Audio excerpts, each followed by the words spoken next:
Hey, everybody, and welcome to Learning from Smart People. I am your host, Rob Oliver, and it is my privilege to have you join me yet again for another episode of Learning from Smart People. Listen, if you are a returning listener, you've listened to all of the episodes, I want to say thank you. If you are brand new, I want to say welcome. You are here. You are going to learn something today from a very smart person. And do me a favor, if you're new, go ahead and subscribe to the channel. Make sure that you don't miss any of our upcoming episodes. It's a place where all of us are together learning from smart people. So my smart person today is Rhonda Williams. She is known as the stress-free leader. Rhonda, welcome to the show. Thank you. Thank you so much, Rob. It's great to be here. Yeah, absolutely. So in this environment where we're living, stress is all around us. And is stress something that our environment causes, or that we cause ourselves, or like where does stress come from, if that makes any sense? It does, and it's a great question. So the answer is yes, right? Yes to both of those things. And our stress can be triggered by the external environment. Um, and we also do a lot of manufacturing of our own stress. So, particularly when I speak about being a stress free leader, that is not the absence of stress, but it is you becoming what I like to think of as a stress ninja, right? You are skillfully and masterfully navigating, managing, and handling anything that comes your way without really being thrown too far off kilter. Okay, because I think that what you're talking about is right, because sometimes stress, I see it almost as a vicious circle where you experience something that causes you some anxiety, some stress, and it becomes just this self-perpetuating thing where that you're worried about it, and then you're worried about the fact that you're worried about it, and then you're worried about the fact that you're worried about the fact that, and it just kind of spirals out of control. And yet, I just had a guest on recently, and they were talking about the fact that you can't give from an empty bucket. And so when you are stressed out, you're not you're not feeling nourished and full yourself, and in that way you can't give to others, which makes you an ineffective leader. So what are your tips then for becoming a stress ninja? Because I love the term. What can you help us? I mean, I'm assuming that it's more than like getting nunchucks and getting all dressed up in black. It is definitely more than that. It's so interesting. And just to pick up on something that you said there, all of these factors are happening outside of us. But when we look at the external environment, we really get to decide how that affects us. For instance, there are times when I drive and there's a lot of traffic. It doesn't bother me in the slightest. My son could be driving three cars behind me and he could be making lots of faces and gestures and doing all kind of things because he's stressed out about, right? So it's not really the event itself. It's really about how we pick it up, how we take it in, we internalize it, and we process it. So it's particularly when it comes to leaders, right? I love that quote. You cannot serve from an empty bucket or an empty vessel. You have to be aware of you. So one of my first tips and one of my first, frankly, challenges for leaders is to be self-aware enough to know where you are in the process. We have a tendency to dismiss our stress, yet it takes a toll on us. So Mm, while you are pretending that it's not there and it's not a big deal, everyone else is going, oh my goodness, here she comes. Let me cross to the other room, right. right? Let me walk down the other side of the hall because other people can see it and feel it. So we need to understand what that looks like for us, what it is for us, what our triggers are. If we can do those things, then leaders have an opportunity to get out ahead of the stress. And that is really what I advocate. Yeah. Okay. So you have created this concept of an R soul. Can you tell me what is an R soul? Yes, absolutely. So I consider myself an R soul, which is a recovering stressed out leader, right? So, just to give you a little bit of a background, I'm a registered nurse by background, and so I spent a lot of time in the hospital setting.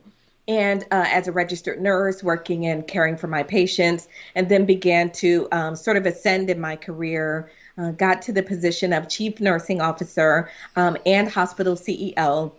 And as you can imagine, at those levels, there is quite a bit of stress. Mm, I wish I knew what an RSO was at that point. But when some things happened and I knew I absolutely needed to make a major change in my life, right? I had some crises happen both professionally and personally. I lost my job and from an organization I worked at for nearly 18 years. I realized that the person I was married to wasn't the person I needed to stay married to forever. We had been married for 25 years. So I sort of had these colliding events happening in my life. And when that happened, I realized that I had to regain control. I okay. felt like I was spiraling a bit, right? And I felt like I was becoming a victim of my circumstances. And I recall having this talk with myself where I said, okay, self, who are you going to be? Right? Right. You have to decide who you're going to be. Are you going to let these situations define who you are, or are you going to take control? And at that moment, I decided I was going to take control. I changed everything in my life, decided it was time to get a new attitude. I reinvented myself, recreated my career, which really started the path of bringing me here to speaking with you today. The Okay. path of really coaching leaders to also understand they too can become an R soul. You have the opportunity to decide that you are going to not accept the standard or what people say is expected levels of stress. As a leader, that's a fallacy. Okay. Leaders don't necessarily have to carry those stressful burdens all themselves all the time. That is not my definition of leadership. And the leaders that I coach, that's what I help them with. Okay. So talk to me then about what is your definition of leadership? Because you told us what is not your definition. What is the definition for you? Yeah, so my definition of leadership is someone who can inspire, who can motivate, who can, what's the term I'm looking for, who can develop others around them in a way that they get results. Right. So, as a leader, it is not up to you to get all of the results. Your job, depending on that team that you're working with, is to lift those others up so that they can effectively become a part of the solution. And if there's a phrase that goes something like this: if you are walking as a leader and you look behind you and no one is following, you're not leading, you're simply taking a walk. Right. And so it's important for leaders to know they really are empowered to build others up around them and to leverage the team around them to get the results. And I will also say one of the reasons that I find prevalent in the stress of my leaders that I work with is the fact that they're not always doing that. They're feeling this sense of burden that they have to carry, that they have to have the answers, they have to do it all, they have to be on 24/7. And when we create the shift for them in their life to know that is absolutely not the case, then they can move to becoming an R soul. Then they can join me in the Stress Free Leader Club. Right. So there are way too many souls out there, stressed out leaders, right? It's not until you add the R that it makes such a difference. I think about the idea that, I mean, I don't know who was it that invented trickle down economics, right? But I think that there's trickle down stress too, because Yeah. when, you know, when you're on your way into the office and you already mentioned you're sitting in traffic and it's like, okay, traffic is a little bit worse today than it usually is, and I'm not going to be there when I want to be there, and you are feeling the stress, and then when you get into the office, that stress kind of flows down to everybody that you're coming in contact with, and you're creating a higher stress level for them, and it becomes a negative environment. And when you're talking about your definition of leadership, where your leaders are encouraging people, inspiring people, motivating people, and helping people to accomplish what they're capable of, when you're stressed out and the stress is bleeding out into the people that you're leading, it's actually inhibiting them from achieving what is possible for them. Is that a factual statement, do you think? I think it is. And in fact, it's sort of you're creating this double negative environment. Not only are you not able to operate as your best self as a leader, because who can when you're under that tremendous amount of stress consistently, which is one of the reasons why I encourage my leaders to reject that, to change that belief pattern that this means you are a leader, that this means you are a good leader or an effective leader because you can take all of this stress. That's not what it means. And in fact, that stress is not good for you. I put on my clinical hat and I understand the role that stress plays in our bodies, the chemical response, and then sometimes the physiological response that comes with that. So it is very important to know as a leader, when you are in that position of stress, you can't give, you can't serve effectively, and then you could potentially be inhibiting the very thing that you desire, which is the productivity and the results of your team, because they can't be their best selves. They can't lead from that place of authenticity. They can't be most creative. They can't problem solve, and they can't what I call sort of becoming solutionists, right? They can't do any of those things when you are in stress, because what happens with stress? You go into self-preservation mode. Right. Well, if you're preserving yourself, you're not worried about being creative. All you're worried about is surviving. Yeah, you're not nurturing others. You're not building them up. You're just the focus becomes all internal. I want to go back to something you said earlier, and it you were talking about the things that happen around us, and I'm not sure exactly how you phrased it, but it was basically the things that happen around us in our environment are neither good nor bad, right? And it's all in how we handle them. Can you tell me more about that? Because so many of us, we look and we say, okay, this thing happened and this is a bad thing that happened. And now I'm bummed out about this bad thing that happened. But how do you take away the value statements that go with the things that are happening in your environment? Yeah, so really great question.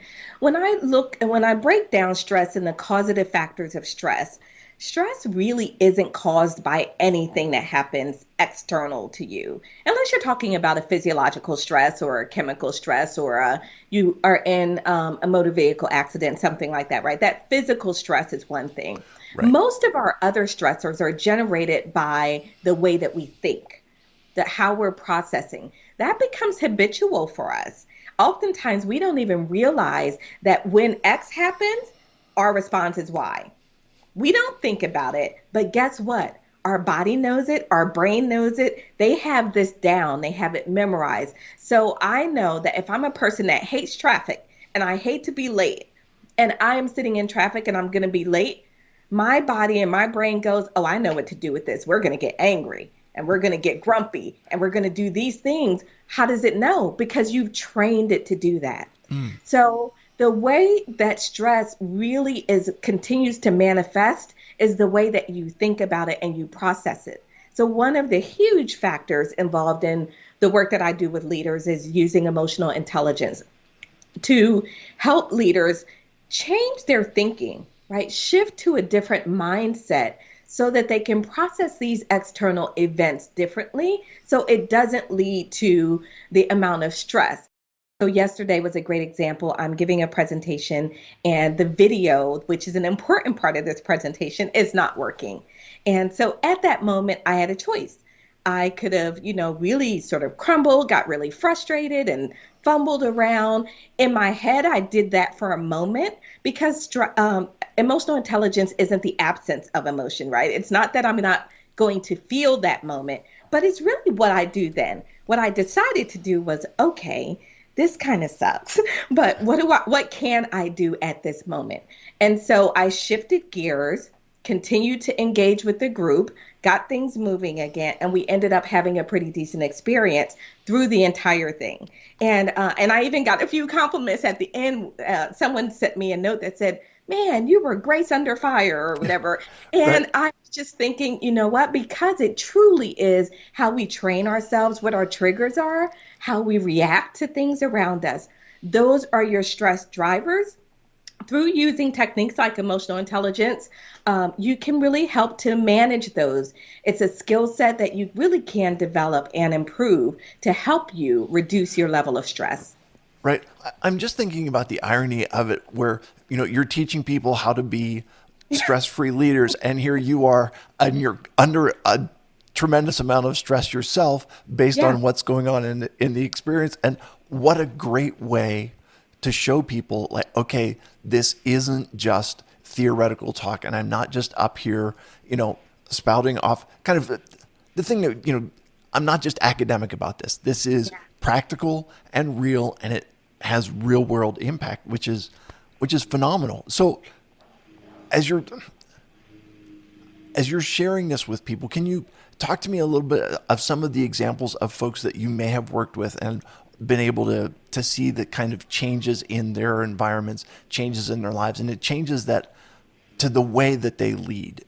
Can you share some examples like that? Yeah, yeah, absolutely. So I worked with a young lady who was in a IT department and really wanted to move up the ranks in that IT department. But there were some concerns that she was becoming really emotional, having these outbursts, becoming tearful in meetings, sort of snapping at folks. And so I did quite a few things. Number one, you talk with the team around her to see what they were perceiving, what was happening. Spent quite a bit of time working with her. And, after working with me for some time, what we really understood was she was feeling unappreciated. And this is where I connect the dots to self awareness. Because as you are lashing out, what's causing that, right? What's underneath? Typically, what you are doing or seeing on the surface is only a mask for what's really happening underneath. So, as we worked together and we got underneath and we started to be able to open up that dialogue, we focused on a couple of things. Number one, dealing with her own feelings of insecurity, because no one can really make you feel insecure. That's something that we develop over time, and so we worked on that. We also worked on building relationships with some of her team members and getting her in different settings where people can really get to know her personally and see her in action. And then the third piece of that was in meetings, really having her step forward and bring her full brilliance to the table, leaving all of the other stuff aside. Right. So a while after working with me, she ended up getting promoted actually and was super excited because that's really what she wanted. Sure. But at the end of the day, there's a phrase that I like to use. And a lot of people like to throw things at me. So please don't throw anything at me if you're out there listening right Right. now. But the phrase is hashtag it's always you. Okay. Hashtag it's always you. And that is not a blaming statement, a shaming statement. It is actually, in my view, a statement of empowerment.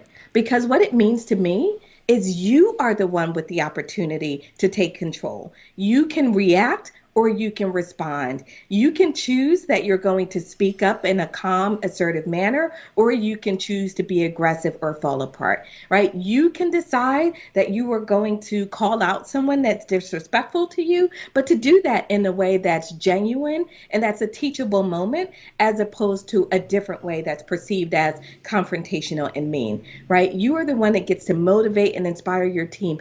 Hashtag it's always you. Once people take ownership of that, then it becomes really amazing what they can do. Yeah. I I was thinking of it. You've put it that way. I was thinking of it from the perspective of you can only change you, Yeah. right? And that so when it comes down to it, it's always you. You can wish for other people to change. You can wish for the environment to change. You can wish for things to be different, but ultimately the only thing that you can truly change is yourself. You can change the way you think, you can change the way you react, you can change the way that you conduct yourself. Um, But the that's all that you have control of. I love that. And just to go back to when you were talking about working with this person from the IT department, um, it's crazy to me because when I was a kid, my mom taught me something like inside every small problem is a big problem struggling to get out, and inside every big problem is a small problem struggling to get out. And it seems like that was what was going on with her. Is that how you would sum it up? It is. I love that. I love that, inside every big problem is a small problem. And I find that to be true very often. But when we are, the next frame, saying then that comes to mind for me is you can't see the picture if you're in the frame. And that's often what happens with us in life, with the leaders that I work with. You're so close that you've narrowed your vantage point to only see your perspective, but that's just a small piece of the puzzle. There's so much more happening. And so it's really important, I think, that we recognize our own limitations. Self-awareness from an emotional intelligence perspective. I talk to leaders about self-awareness and they say, "Oh yeah, I know myself." And I say, "Yeah, okay, awesome. That's a great start. But how are you impacting others? Are you clear on your impact to others around you, to the team, to the mission, to the goal?" I had some personal experiences as a leader where, yes, I knew myself, but I was unaware of the impact that I was having on the team. I Hmm. had lost focus, lost sight under everything happening, and in the midst of all the busyness, I lost sight of the way others were receiving me and then how I was impacting the team. So self awareness is two parts: knowing yourself, but it's also knowing how you're showing up for others. Yeah, but okay, and it's the old Joe Harry window, right? In which there are things that others know about you that you don't know about yourself. So yeah, you have an awareness of yourself. You know that there are some things that you know that other people do know, some things that you know that other people singular don't. Uh, but there's also things that um, and what you need to be able to do is to be open to feedback, to listen, and to have that self awareness, as you said, to be able to take a step back and see, okay, what is the impact of what I'm doing on the people around me? I love that idea. Uh, so, can you give some tips for increasing that self awareness? Because sometimes we are in the frame. How do we get ourselves out of the frame? How do we take that step back and increase our own understanding of what we're doing and the impact that we're having? Absolutely. So, for self awareness, a couple of things I recommend are number one, being mindful and paying attention to yourself. How often do you really pay attention to yourself? Do you pay attention to the thoughts going through your head? If you're just sitting down on the sofa, what's going through your head? Right? It's about paying attention to yourself and recognizing the thoughts that you have that serve you and the thoughts that you have that probably don't serve you all that well. I like to say just because it's going through your head doesn't make it true. And so which of those thoughts are serving you and which ones are not? I also recommend journaling. And what I ask is for the leaders to periodically during the day just stop for a moment and just jot down, how are you feeling? What are you thinking? Right? Because sometimes if you're in a fast moving environment, it's really hard to just stop and pay attention. But Sure. sometimes you can do that a couple times a day. You can do it at the end of the day, do some journaling. I also recommend some breathing and some meditation, right? Really bringing yourself back to the present state where you're mindful and paying attention. In terms of your impact on other people, I recommend asking, Okay. right? I mean, the best way to know how you're affecting other people is to number one, pay attention. When you walk into the room, what's the response? Are people as open with you as you think they are? Are people doing things because you're the leader, or are they doing them because you're inspiring them to greatness? Right? There's different factors to pay attention to as a leader. So you want to observe that feedback, listen to what is being said, not listen to give your rebuttal, but listen to what's really being said and what's being said both verbally and non-verbally. Because people speak always. Yes. And if you show up, like for instance, if I show up and I walk into the room and everything gets quiet, they're speaking.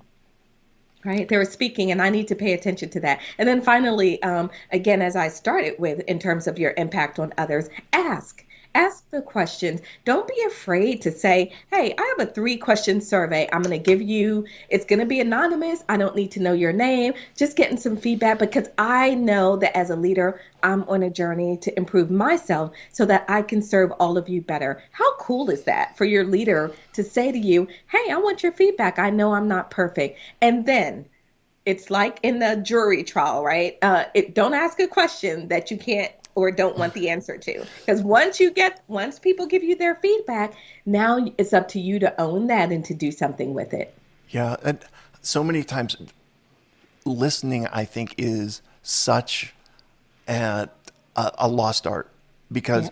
a lot of times when we ask a question and then we begin to hear what the other person is saying, we either, as soon as they start talking, we begin to think, okay, how am I going to respond to this? Or, when it's feedback, sometimes if it's negative feedback, we're thinking, how do I defend myself? And you don't actually listen to what the other person is saying. You're thinking about yourself. And this is actually, I think, part of exactly what you're talking about, where your focus becomes internal Yes. instead of external. Your focus is on you instead of the people around you. And the only way, it's kind of like looking in a mirror and Yes.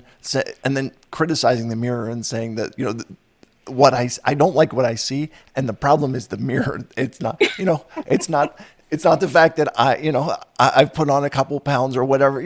I've got a lot more gray hair than I used to. Does that make sense to you at all? It does. It makes perfect sense to me. And I think it's spot on. It's not the mirror, right? What's standing in front of the mirror. And so I think it's so important for us listening. I agree with you. It is a lost art. We have trained ourselves, but whether it's us individually, society as a whole, just the rapid pace that we do things, to always be ready to respond. And then that causes us to sometimes really not listen or at least not to hear. Yeah. Cool. Rhonda, thank you so much for sharing today. This has been wonderful. If people are looking to get a hold of you, where can they find you on the web, or what's the easiest way to do that? Absolutely. So they can visit my website, thestressfreeleader.net. It's thestressfreeleader.net. There's a free ebook on the site also, and it talks about stress, being stressed out, and 5 types of stress leaders, and how they show up. Because it's important to be able to know which one of those are you, because the solutions are different. And they can visit the website also if a listener just wants a little momentum boost, a little push to get themselves going. There's an opportunity to schedule a momentum boosting call for me there also. Okay. Beautiful. I will put all of that in the show notes and make sure that, your people are taking advantage of that and it'll work out well. So, it's time for 3 questions to establish your humanity. Are you ready for these, my friend? All right, I'm ready. Did you have a nickname when you were growing up? Oh my gosh, what a question. All right, total transparency. That's my goal as a stress free leader, right? Okay, so my nickname is Granny. Okay, I've got. How did you get the nickname Granny from when you were little? It's hilarious. So my mom, my parents, everyone around me said that I was just so grown up. I was always so adult. I was so smart, and they just called me Granny, even though I was little. They were like, "Look how smart she is and how adult she is." So yeah, and it just kind of stuck all these years. That is too funny. Okay, so in the evening, would you rather play a game, visit a relative, watch a movie, or read? I'd rather watch a movie. Okay. I have become such a movie buff, and I love the Marvel movies and all of those. I am a sci-fi person, so I will look up any crazy new sci-fi movie and I will watch that. There you go. You know what? You got to find your genre and enjoy it. So yeah, great. Last question for you. If you could only eat one meal for the rest of your life, that you're going to eat the same meal for dinner every night, what is that meal going to be? Wow, you know what? I think it's going to be one meal. That's a tough one. I think it's going to have something with fried shrimp in it. Oh, I okay. don't I don't know what the other side is going to be, but it's going to be some shrimp in there somewhere. That works. Rhonda, thank you so much. I appreciate you being here today. To all my listeners, thank you as well for being here. I appreciate, hopefully, the technical glitches don't make this too much of a problem, but we'll get there. Listen, you have helped me today by reminding me that sometimes we go through difficult experiences. It happens in the middle of the podcast with the stress-free leader, but we worked through it. You gave us great stuff. So thank you. Thank you to all my listeners. And I will remind you that when you stop learning, you stop living. Have a great day, everybody.